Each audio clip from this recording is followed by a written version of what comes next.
পাণ্ডবর্ষের পক্ষ থেকে বালিয়াটায় 37তম রক্তদান শিবির, মহত্তর রক্তদান শিবির। আজকে 21 থেকে 26 তারিখ পর্যন্ত এদের টানা প্রোগ্রাম। প্রত্যেক বছরই এই প্রোগ্রামে আমি থাকি, প্রত্যেক দিন। আমি একটা কথা বলি, যার স্মৃতিতে এই মহতী রক্তদান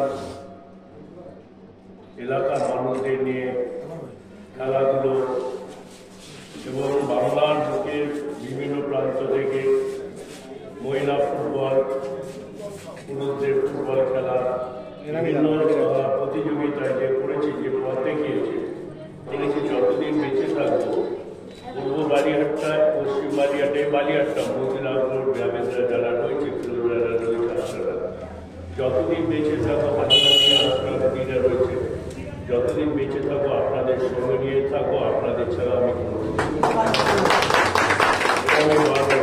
বাদশাহের মতো মানুষ খুব কম পাওয়া যায়।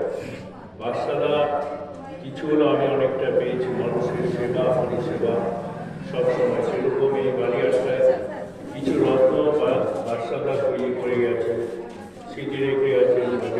আমি চলে যাবার পরে, আমি থাকি আবার না থাকি, আমার এই ছেলেরা থাকবে। সেই যারা রয়েছে আমাদের মুখ থেকে যাবে, তারপর আজগাররা রয়েছে এবং ফিরোজ বাদশারা রয়েছে, হনুমানিরা রয়েছে, প্রত্যেকে সত্যি করে আপনারা কাজের মানুষ। আপনাদের যখন রাত্রে 1টা হোক, 2টো হোক, 3টো হোক, 4টে হোক, যদি বলেন যে আমাকে 72 ঘন্টা আপনাদের সঙ্গে থাকতে হবে, আমি সবসময় থাকতে ভালোবাসি। তাই এই মহতী রক্তদান উৎসবে 1 ফোঁটা রক্ত মানুষের জীবন বাঁচায়। কে হিন্দু, কে মুসলমান, কে জৈন, কে খ্রিস্টান, কেউ থাকবে না। মানুষের যখন রক্তের প্রয়োজন হয়, আমরা কোনো জাতি ভেদাভেদ মানি না, কিন্তু মানুষের প্রাণ বাঁচানোর জন্য আমরা সবাই এগিয়ে আসি। আগামী দিনে আরো বড় বড় এই যে একটা 21 তারিখ থেকে 26 তারিখ প্রোগ্রাম, প্রচুর টাকার খরচা।